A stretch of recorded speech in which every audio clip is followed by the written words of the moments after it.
93,6 FM X Channel setel musik terbaik. Masih barengan Pak Ade Suryo Koco Rino Purba di sini ya, X People ya. Masuk di hampir pertengahan minggu atau bisa dibilang besoknya mau weekend. Ya udahlah ya, kalau misalnya malam hari begini lagi bingung kosong-kosong udah barengan aja sama kita berdua nih. Karena di malam hari ini Pak Ade, nih Rino nih baru aja baca-baca iseng-iseng ya di cnnindonesia.com yang ternyata Pak Jokowi resmi nek neken apa neken ya? Neken PP Kesehatan, yaitu jual rokok sekarang udah nggak boleh secara eceran. Nah, ini yang biasa kalau misalnya ke warung apa ya, ibaratnya warung Madura Pak De ya biasanya ya. Yang misalnya, Mbak, dua batang dong gitu. Gimana nih Pak Hmm. De? Menarik di pendapat Pak De nih.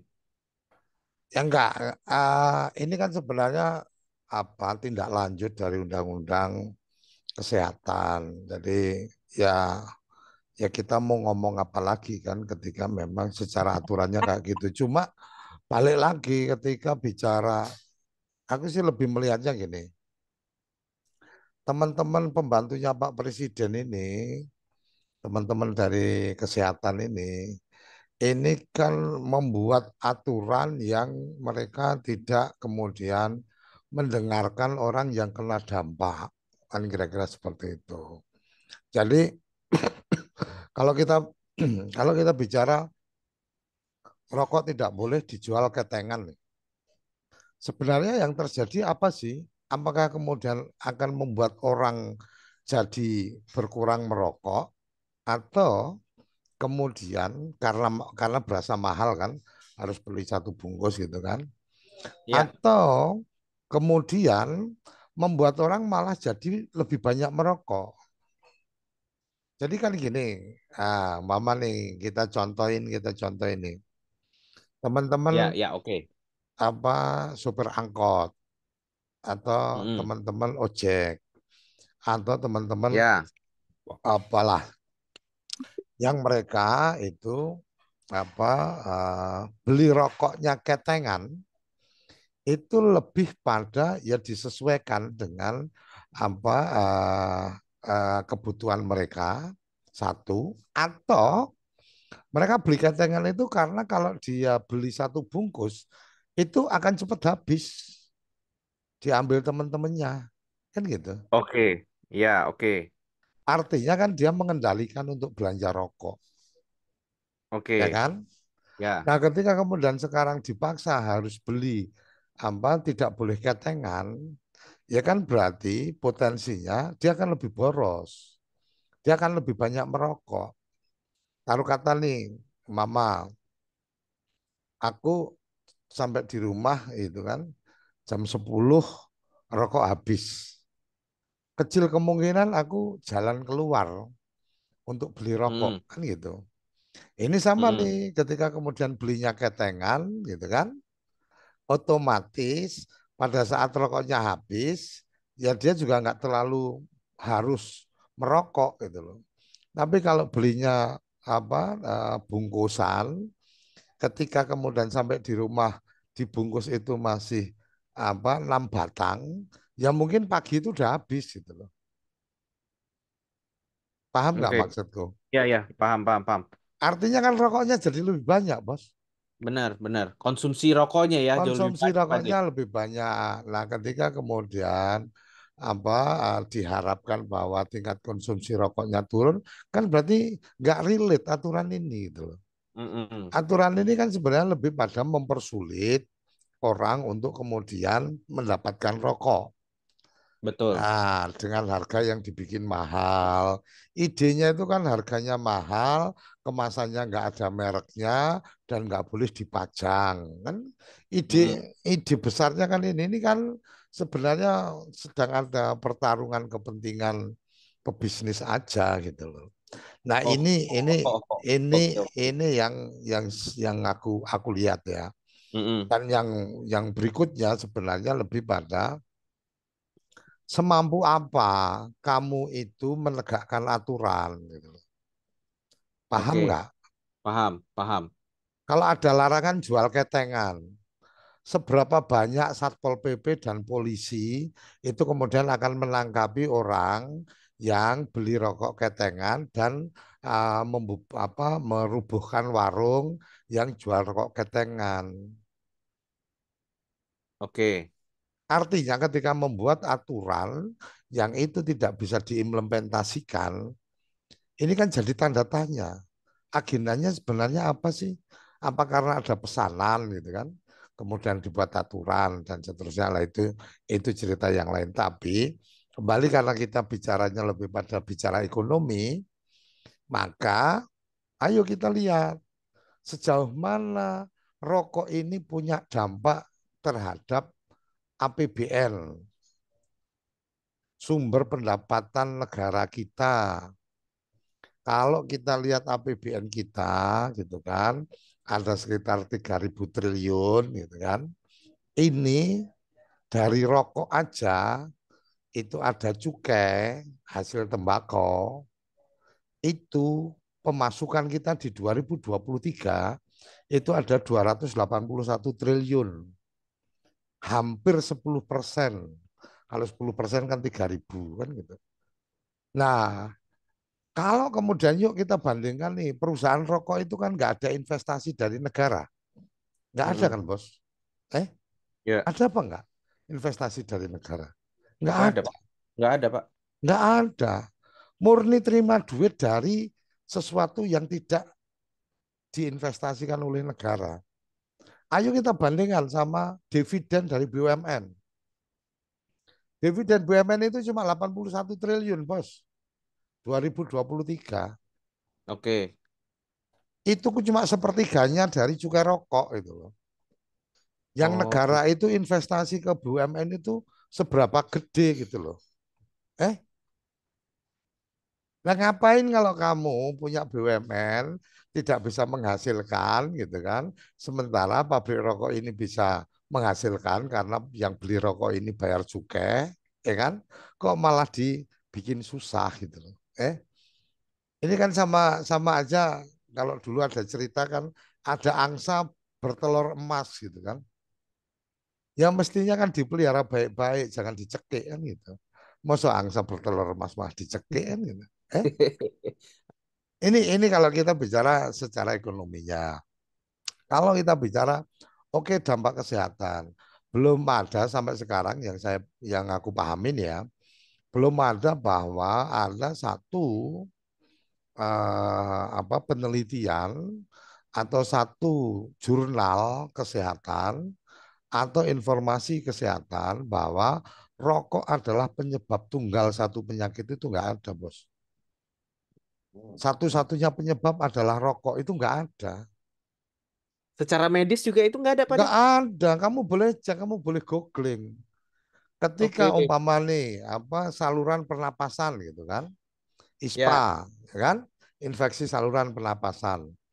Kamu boleh cek penyebab penyebab ISPA itu adalah smoke and pollution. Smoke and oke. pollution itu artinya asap rokok dan polusi. Nah, kalau polusi pabrik-pabrik sekitaran Jakarta, ya kan, yang dengan cerobong-cerobongnya itu kalau diukur polusinya mereka dengan polusinya orang merokok ya jauh banget. Polusinya udara Jakarta karena asap knalpot dengan asap rokok ya jauh banget. Kan gitu. Ya boleh Oke. dicek, boleh dihitung gitu. Secara logika ya, secara Iya, logika. ini kalau Oke, kalau oke. secara ekonomi, Mm-mm. kemudian kita bicara nih, oke, kita bicara perbandingan nih, sama-sama bikin polusi, ya kan? Asap knalpot bikin polusi, ya kan? Orang merokok bikin polusi. Sepakat ya kita ya, anggap kata sepakat Ya, deh, ya. Yang merokok sama yang naik motor itu sama-sama bikin polusi. Tapi yang naik motor itu, yang naik mobil itu merusak lingkungan karena penambangan. Benar apa enggak? Eh? betul. Tapi kalau perokok Ya, itu ya. nggak merusak lingkungan, bos. Tanah yang kering, yang nggak bisa ditanami apa-apa yang kemudian produktif, itu ditanami tembakau, petani dapat hasil. Tapi kalau tambang, ya kan, mau batu bara, mau minyak bumi dan seterusnya, itu kan pasti merusak. Hah? Kan gitu. Energi apa? Energi tidak yang tidak terbarukan nih energi fosil. Subsidinya berapa besar itu untuk bahan bakar? Udah subsidinya banyak menghasilkan polusi, ya kan? Ini Betul. enggak subsidi, perokok ini enggak disubsidi, ya kan? Membuat polusi yang tidak lebih besar daripada asap kendaraan bermotor, tapi memberikan setoran ke negara dalam bentuk cukai. Nah, ini yang mestinya yuk kita cermati bareng-bareng. Artinya, dulu Indonesia itu di zaman penjajahan Belanda terkenal dengan produk tembakonya. Bahkan bursa komoditas tembakau di Bremen itu dikuasai dari tembakonya Indonesia kan gitu. Eh, artinya Hmm. itu potensi ekonomi, Bos. Berapa juta orang yang bekerja di sektor rokok ini, mulai dari petani tembakau, petani cengkeh, pekerja pekerja sektor perkebunan tembakau dan cengkeh, pekerja pabrik industri rokok, belum lagi pengecer. Itu luar biasa bos jumlahnya bos.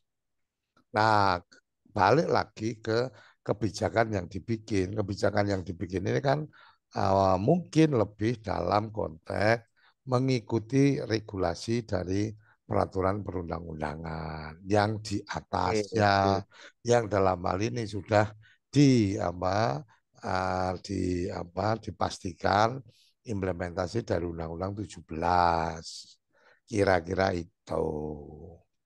Oke, Nah, menarik banget ya, people. Jadi kita paham banget ya. Sebenarnya kalau misalnya orang kan secara sudut pandang rokok tuh kayaknya bahaya banget ya Pak De ya.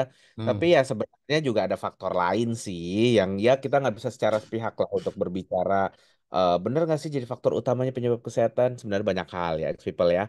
Tapi kita tahan dulu Pak De, karena kita akan lanjut lagi dan kita akan bahas detail lagi tentang Pak Jokowi yang sudah resmi nih neken peraturan pemerintah tentang kesehatan ya, yaitu jual rokok sekarang tuh dilarang banget untuk eceran. Nah, kan gimana? Mau tahu keseruannya lebih lanjut lagi makanya tune in terus di sini. Cuma di BBM kita bincang-bincang malam tentang perekonomian tanah air cuma di X Channel 93,6 FM. Nah, ini yang menariknya gini, Pak De. Kalau Hmm. misalnya kan ya sebenarnya kan perkembangan zaman rokok elektronik kan udah banyak ya, Pak De ya. Nah, jual rokoknya sendiri kalau untuk di tembakau dan elektronik ini sebenarnya nanti malah ini nggak sih Pade malah membuat orang tuh malah beralih ke yang elektronik kalau misalnya eceran tuh udah nggak boleh Pade. Karena kan dari segi harga kan tadi katanya bakalan boros. Nah, sedangkan kalau yang elektronik kan ada kayak semacam cairannya atau liquidnya gitu loh. Yang jauh lebih hemat kalau kata orang sih Pade. Kalau menurut Pade itu gimana Pade? Ya kan di Amerika saja sekarang kan udah ada larangan untuk rokok elektronik atau kemudian vape dan seterusnya kan gitu. Nah, ini kan sebenarnya lebih karena memang secara kesehatan itu lebih berbahaya gitu loh. Kalau yang It- elektronik ya? iya, itu lebih berbahaya karena apa? Karena zat kimia buatan gitu loh. Oke. Jadi kan gini nih, sekarang ini kan jadi secara ini aku dapat dari teman di medis ya. Nanti boleh diklarifikasi benar apa enggak. Jadi yang kemudian menarik adalah konsumsi nikotin ya, konsumsi nikotin. Ketika konsumsi nikotin itu dari beberapa penelitian itu kan menyebutkan tentang bagaimana kalau kita mengkonsumsi nikotin dalam jumlah tertentu itu kan bisa menghambat pertumbuhan sel-sel kanker, kanker dan seterusnya. Makanya di beberapa tempat itu dokter selalu menyampaikan kalau Anda perokok aktif dan jumlahnya besar, artinya konsumsinya tinggi, maka dia tidak menyarankan untuk berhenti. Dia tetap harus konsumsi nikotin. Opsinya apa? Opsinya kemudian ada nih bisnis yang baru. Jadi permen, nah, kan gitu. permen apa? Permen untuk apa? Nikotin isep lah. Nikotin isep ada, jadi bentuknya permen gitu untuk konsumsi nikotin. Ada juga dulu modelnya koyo, jadi kayak apa salon pas gitu kan ditempel supaya apa asupan nikotinnya dapat. Jadi tidak pakai merokok kan kira-kira seperti itu. Nah ini sebenarnya kan bicaranya sebenarnya lebih pada ini sedang ada persaingan bisnis nih antara farmasi sama rokok. Nah balik lagi tentang bahwa mereka apa aturan ini dibuat ya berdasarkan induk aturannya yang sudah ada dan ini kan apa ya aku nggak ngerti Pak Jokowi ini ngerokok apa enggak kan. Nah kalau iya kan Iya juga. kalau presidennya merokok ya Pak Harto dulu ya Pak Harto dulu itu kan sudah apa sudah juga di eranya Pak Harto itu didorong untuk larangan merokok atau memberikan peringatan larangan merokok di kemasan. Tahu nggak jawabannya Pak Ya, Harto? Jawabannya Pak Harto tahu nggak? Jawaban Pak Harto adalah, kamu orang kesehatan, daripada kamu gangguin orang yang merokok dan kemudian berdampak pada jutaan orang yang bekerja di situ, kamu urus aja itu keluarga berencana. Kamu urus aja itu tentang apa kesehatan ibu dan anak. Artinya apa? Pak Harto paham betul kalau kemudian ini apa regulasinya terlalu kuat urusan rokok, ini dampaknya akan apa sangat luas untuk ekonomi sekian juta orang gitu loh. Nah cuma kan ya kalau ketemunya orang yang nggak merokok kan, yang kayak gitu kan dianggap sebagai teori-teori pembenaran aja. Padahal kalau kita mau melihat jurnal dari apa peneliti dan seterusnya, mm, ada beberapa catatan tentang nikotin. Ketika anak balita itu ya, terpapar nikotin dalam jumlah 0, berapa miligram gitu kan, itu akan meningkatkan kecerdasan anak. Terus konsumsi rokok, ya ada konsumsi nikotin itu menghindari Parkinson atau apa lupa apa menjadi pelupa dan seterusnya. oke, Kemudian apa nikotin ketika kemudian dikonsumsi maka itu akan menghambat pertumbuhan sel-sel kanker. Jadi kalau umpama nih ada orang yang punya genetik orang tuanya punya apa cancer gitu kan. Itu kan mm-mm. ada tuh beberapa jenis yang kemudian akan menurun ke anaknya. Oke, jadi bawaan ya Pak De ya. Iya, ha. Itu ketika si anak itu merokok, ya kan? Karena ada nikotin, sel-sel kankernya itu nggak tumbuh, bos. Oke, oke.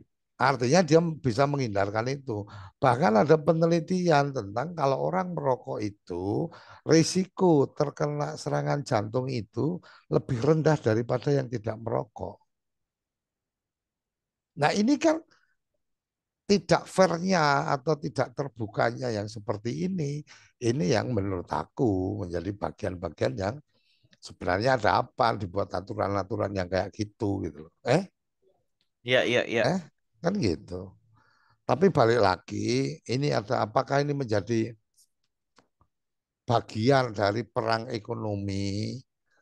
Jadi gini, apa ex people ya, coba cermati dah. Kalau saya salah boleh dikoreksi. Oke.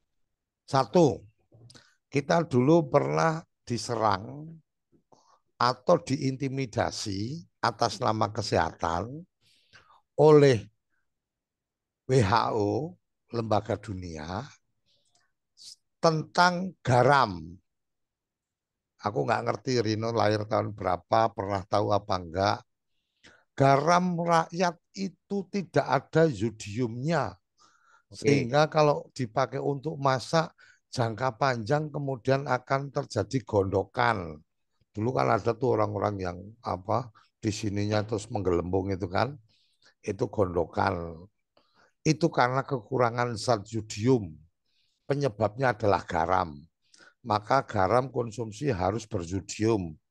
Ini kan sebenarnya sedang melakukan serangan terhadap produksi garam kita nih. Ya kan? Ya, Akhirnya apa? Bisnis garam jadi kolaps.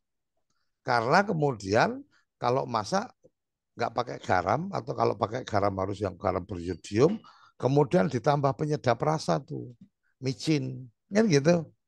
Eh, ya, Nah sekarang kemudian balik lagi nih berubah bahwa MSG gitu kan, micin itu tidak baik untuk kesehatan. Loh, lah waktu itu kan ente ngomong garam yodium, kemudian orang apa dikenalkan dengan apa penyedap rasa, Ajinomoto, Miwon dan seterusnya kan gitu. Kemudian sekarang kamu bilang itu MSG tidak baik untuk kesehatan, memicu kanker dan seterusnya dan seterusnya. Mati bisnis garam Indonesia. Kamu boleh cek. Yang tadinya juragan-juragan garam itu mm, udah nggak sehebat dulu. Kaya-kaya, sekarang nggak ada. Kan gitu. oke, Ini perang bisnis dalam atau atas nama kesehatan. Yang kedua, kalau kamu, aku nggak ngerti kamu udah lahir atau belum kan gitu. Dulu itu Indonesia terkenal dengan kopra, apa tuh Pak De? kopra, Kopra. kelapa kering, Oke, yang kemudian itu jadi bahan untuk minyak kelapa. oke, Kemudian WHO, ya kan, dan kemudian negara-negara di luar Indonesia mengatakan bahwa minyak kelapa itu ada jamurnya, bahaya untuk kesehatan. Maka kemudian mestinya diganti dengan minyak jagung atau minyak kelapa sawit.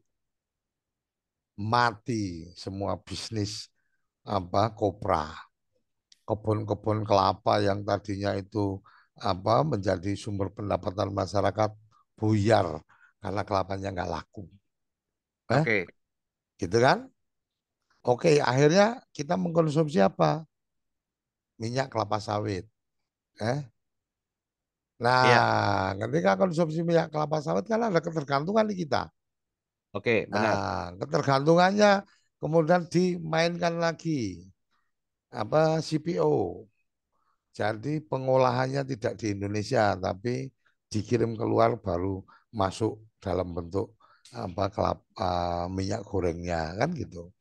Ini urusannya urusan bisnis yang ketika kemudian kita tidak melakukan perlawanan, ya udah kita akan didikte. Hari ini setelah tahun 70-an bicara tentang bahayanya minyak kelapa, hari ini kemudian kembali lagi bahwa minyak kelapa itu baik untuk kesehatan. VCO ya kan? Ya, Untuk sekarang yang kamu mungkin ada obat nih minyak kelapa murni. Ini kan minyak kelapa, Bos. Yang dulu kita dibantai habis-habisan lulusan kelapa. Kira-kira kan kayak gitu. Nah, inilah sebenarnya kalau kita cermati secara ekonomi. Nah, ini yang harus dicermati. Ini sedang ada perang dagang ini, perang bisnis ini. Mereka-mereka yang kemudian merasa, kamu masih ingat mungkin beberapa waktu terakhir kemarin kan sempat tuh Eropa tidak mau terima apa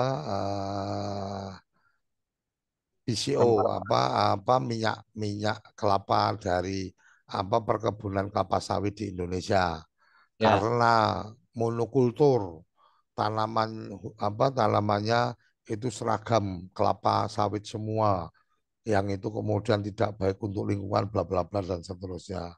Nah Pak Jokowi dalam posisi ketika bicara minyak oke nih ya kan kemudian mengatakan oke Anda nggak ambil juga nggak apa-apa kemudian disiapkan untuk kelapa sawit akan jadi bahan baku biodiesel dan seterusnya kan gitu.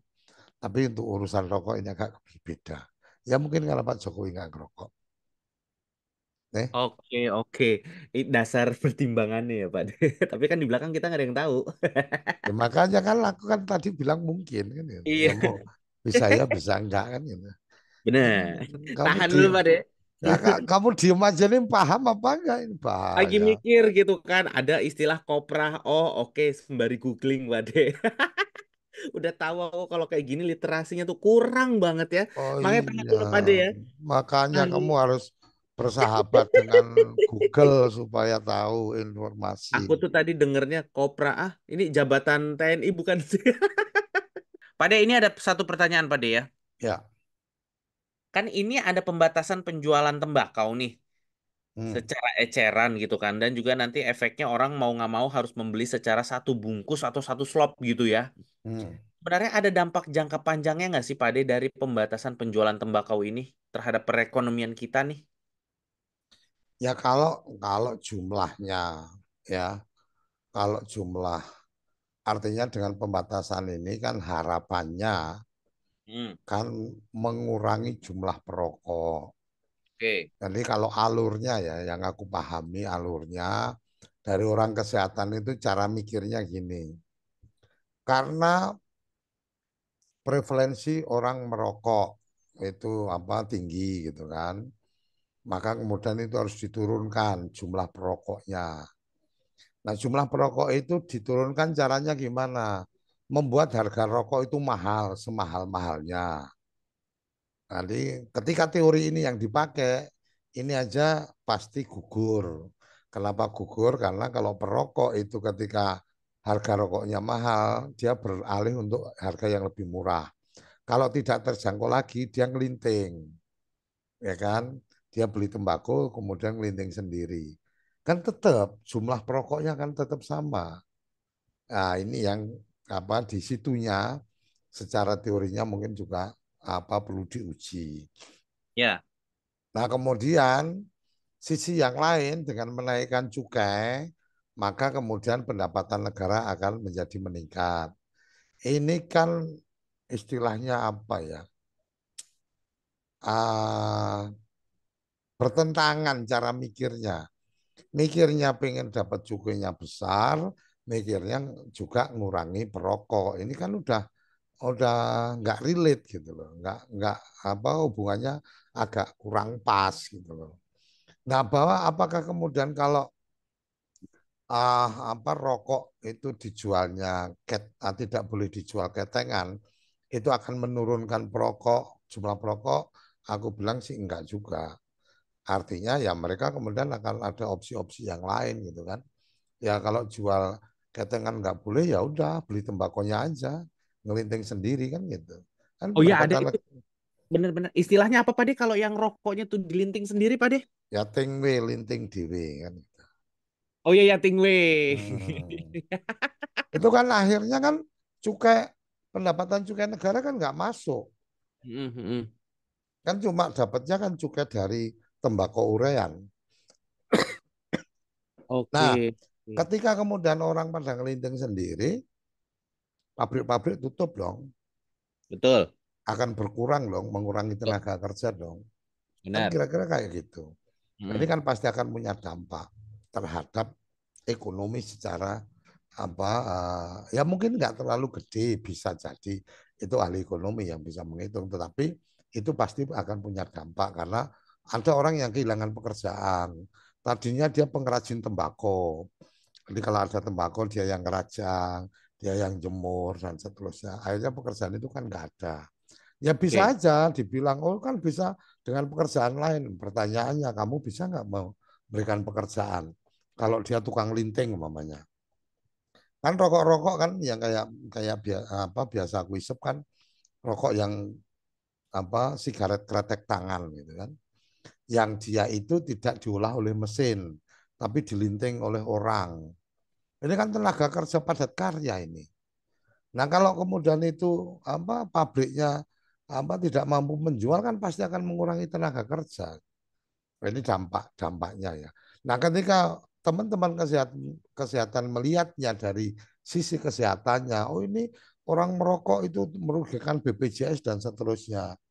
Yo ini apa aku bisa kasih tunjuk bagaimana kalau kita berhitung. Taruh kata nih, hari ini BPJS kesehatan kelas 3 itu 35.000 satu bulan ya. Kemudian kalau 1 tahun kenanya berapa? 420.000. Oke ya, Rin. Kamu Ya, dengar ya kan? dengar dengar dengar ini. Lagi Ya, ini. terus dari 420.000 per orang, Ya, kalau kita kalikan jumlah penduduk Indonesia sekarang adalah 270 juta, ya kan? 270 juta. Ketemunya berapa? 113,4 triliun, buset. ya kan? Ya, ya. Itu kalau dibayari nih. Nah, sekarang penerimaan negara dari cukai hasil tembakau adalah 187 triliun. Eh, Ya, kan lebih banyak. benar. Artinya kalau kemudian kita perokok ini jumawa, kita bilang kalau orang sakit karena merokok, kemudian kita bayar cukai untuk keperluan membayar risiko kesehatan, maka seluruh orang Indonesia BPJS kesehatannya kelas 3 dibayari sama cukai hasil tembakau itu masih ada kembalian. Mungkin malah seluruh orang Indonesia Timur Timur gitu kan dan Mm. juga Papua Nugini itu dibayarin sama perokok juga bisa. Karena kita 187 triliun nggak main-main, Bos. Eh? Banyak lagi. Iya, benar-benar. Karena penduduk Indonesia juga jumlahnya banyak juga ya, Pak De ya. Nah, penduduk Indonesia ketika dibayarin asuransi kesehatannya melalui BPJS kelas 3 itu cuma 113 triliun. Ya udah dibayarin aja 113 triliun. Perokok bayarin kesehatan orang se-Indonesia. Kan beres masih ada kembalian itu. Eh? Iya kan? Iya, iya, iya, iya. Jadi kalau kalau kita bicara secara ini mau bicara ekonomi apa mau bicara kesehatan kan gitu. Iya, iya, iya, iya. Kalau bicara ekonomi, setoran cukai itu 187 triliun gitu kan. Mm, mm, Ya, setoran cukai. Itu kalau kemudian oke, semua perokok berhenti. Kompak nih, se-Indonesia berhenti. Sek, itu kan berarti negara kehilangan pendapatan 187 triliun. Oke. Kalau kehilangan pendapatan segitu, kira-kira akan ada berapa ASN dan TNI Polri yang tidak gajian kan gitu. Eh, Oke. akan ada berapa banyak gitu kan desa-desa yang tidak dapat bagian dana desa. Dana Mm. desa aja sekarang cuma 70 triliun. Kita ngasihnya 187 triliun. Itu kalau buat 187 triliun itu kalau dibagi ke desa-desa seluruh Indonesia yang jumlahnya ya kan kita simulasikan deh yang jumlahnya itu 75.000 gitu kan. Ya, Ya, itu tiap desa dapat 1,5 miliar merata seluruh tiap Indonesia. desa tuh senasional Pak De ya. Iya, itu duit dari Wow. perokok aja, mau nggak keren gitu loh. Nah, ketika kerennya seperti ini, kemudian aturannya dibikin ribet, nah itu kan pertanyaannya, ada apa dengan Pak Jokowi kan gitu, ada apa dengan orang-orang kesehatan kan gitu, Bos. Eh? Oke. Jadi kalau misalnya orang awam kayak aku nih narik kesimpulan sebenarnya cukai rokok ini bisa sangat membantu di beberapa sektor Pak De ya. Cuman Loh, eh sangat membantu dan sekali, bukan cuma membantu, tapi membantu sekali. oke, Iya oke. kan, 8% dari APBN kita yang kasih. Besar juga itu 8% Pak De. Lah iya, orang BUMN aja cuma setor dividen 82 triliun, kita 187, eh, 3 kali lipat, eh, BUMN rugi ya, ngapain lah yang dikerjakan BUMN kasih swasta negara nggak perlu rugi ya lah, nggak perlu investasi, eh, nah, kan kira-kira gitu. Ini Ini menarik ya. kalau Nanti. bicara ekonomi kita belum bicara tentang berapa juta orang yang Ya, bekerja terkait dengan sektor rokok ini. Hitung-hitungan Ya kan? detailnya ya kasarnya ya. Iya, ini kita belum masuk ke situ. Kita masih masuk yang Ya makro masih nih. kulit lah ini, masih Iya, permukaannya ini nih makro people. lah. Ini angka besarnya yang masuk ke negara kan gitu. Ini menarik. Tahan dulu Pak deh, tahan ya. Jadi buat ex people tuh ya baru kelihatan dan clear kan. Kalau misalnya pembahasannya kita melihat kalau misalnya wah rokok, tembakau udah negatif aja. Tapi sebenarnya di balik itu sumbangsihnya sangat banyak sekali ya Pak deh ya di perekonomian Hmm, kita sebenarnya gitu. Pak deh sebelum kita pamit undur diri ada satu pertanyaan terakhir ya. ya.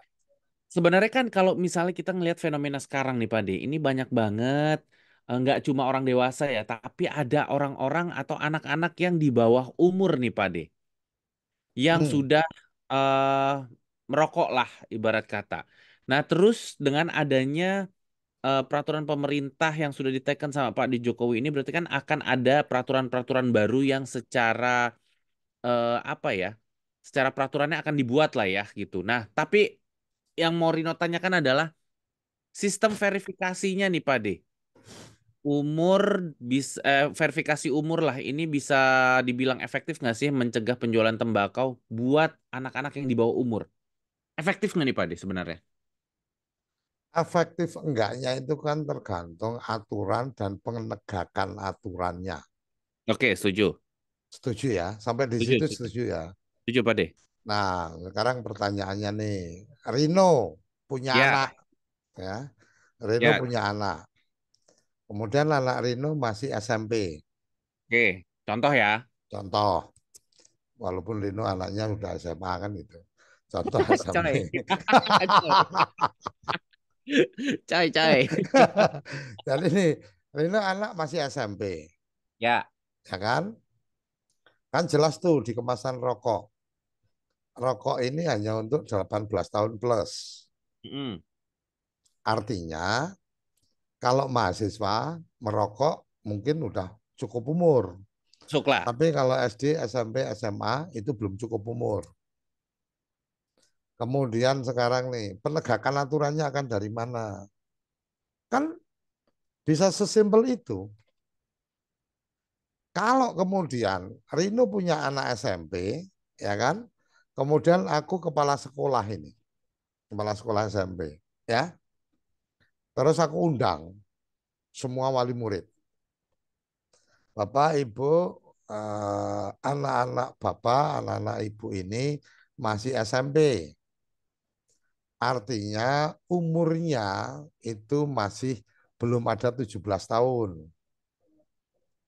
Artinya bahwa anak-anak Bapak Ibu tidak boleh merokok. Oke.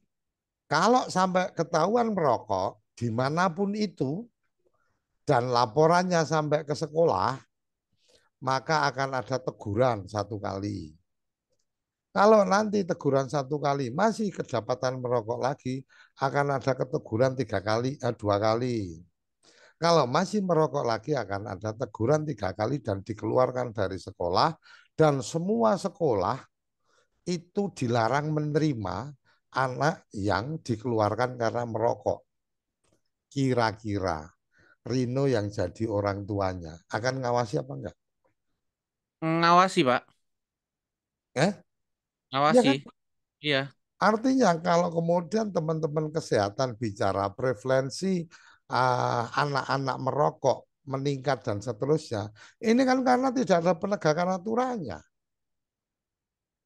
Coba kalau kemudian Menteri Pendidikan mengatakan keputusan Menteri menindaklanjuti undang-undang ini dan seterusnya, Oke. maka anak usia sekolah kedapatan merokok selama dan sudah mendapatkan teguran yang ketiga kali, maka dikeluarkan dan tidak boleh sekolah manapun menerima, baik negeri maupun swasta. Buset, peraturannya keras banget Pak De. Dan mereka hanya bisa Ya. mendapatkan ijazah SD, Mm, SMP, SMA-nya itu dengan ujian paket. Paket oke. A, paket B, paket C. Kira-kira, Rin, Ya. itu akan ada anak merokok apa enggak? Pasti, Hah? pasti ada Pak De. Hah?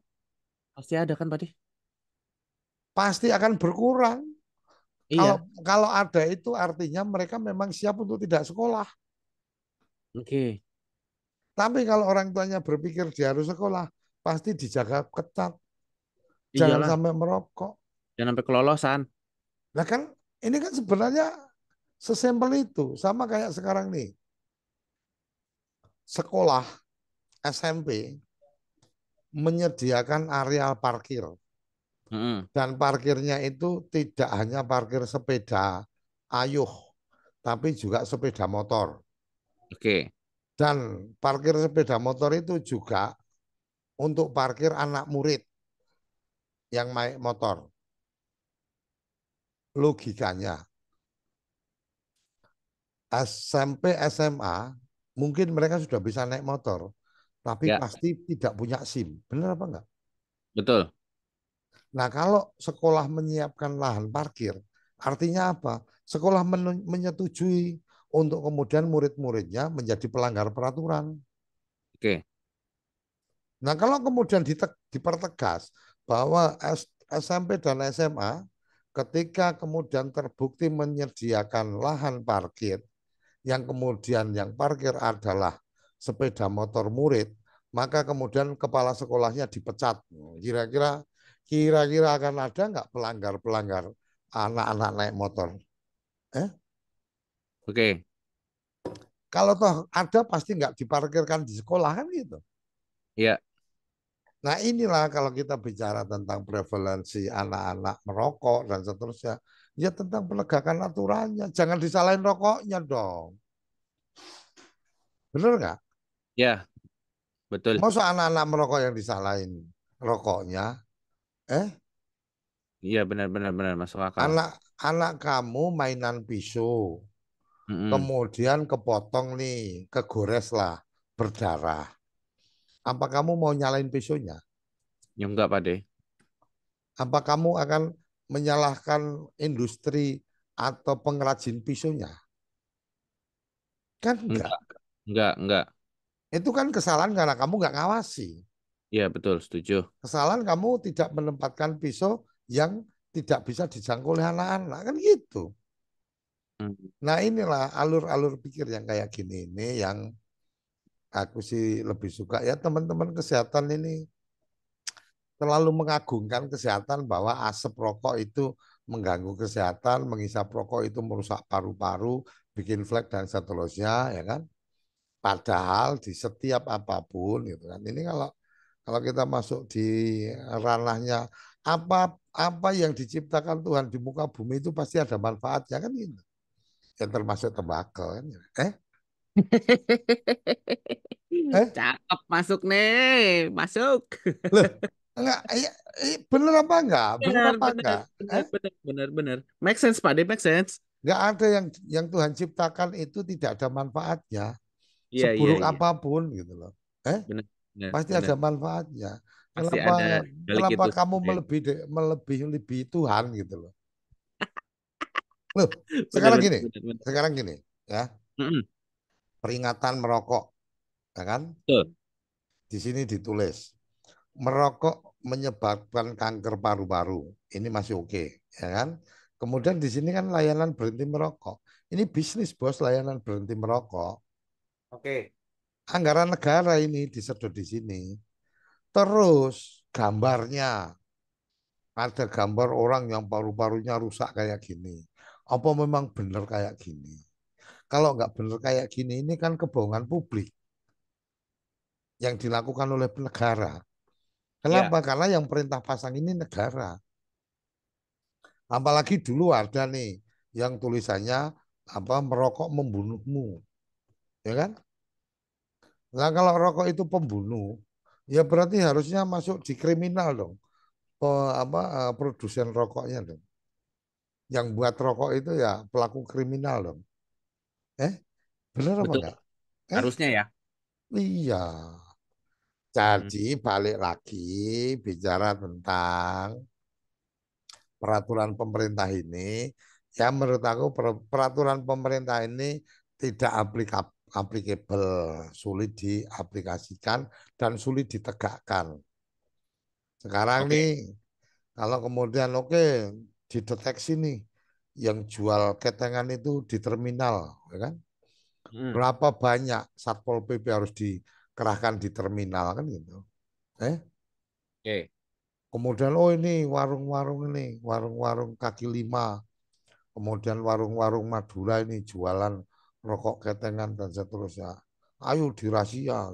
Eh, nah terus sanksinya apa kalau jual ketengan? Apa kemudian penjual dan pembelinya akan dikurung 3 tahun gitu kan? Sementara yang membunuh pacarnya kemarin di Surabaya itu bebas kan gitu. Hmm. Ya benar-benar benar. Masa Masuk. jual rokok ketengan harus kena sanksi pidana, ya kan? Hmm. Kemudian yang kemarin apa penganiayaan dan pembunuhan dibebaskan, gitu. Ya kan Vonis jadi bebas ya Pak De ya. eh Divonis bebas malah dia. iya divonis bebas apa nggak lebih lucu gitu kan? Makanya menarik banget nih. Ini baru kebuka banget di kepalanya nih. Tapi ya waktu juga yang harus mengakhiri kita semua ya, ex people. Tapi nggak apa-apa. Terima kasih buat Pade ya. Pade makasih Oke, udah nemenin ex people malam hari ini. Terus penjabarannya juga oke banget, kece banget ya. Jadi buat kamu mungkin, buat yang merasa kamu adalah seorang perokok, terus juga dibilang kalau perokok itu nggak baik, jangan berkecil hati ya. Tadi kan udah dikasih sedikit point of view baru dari Pak D tentang rokok, tapi memang alangkah baiknya kita tetap menjaga kesehatan.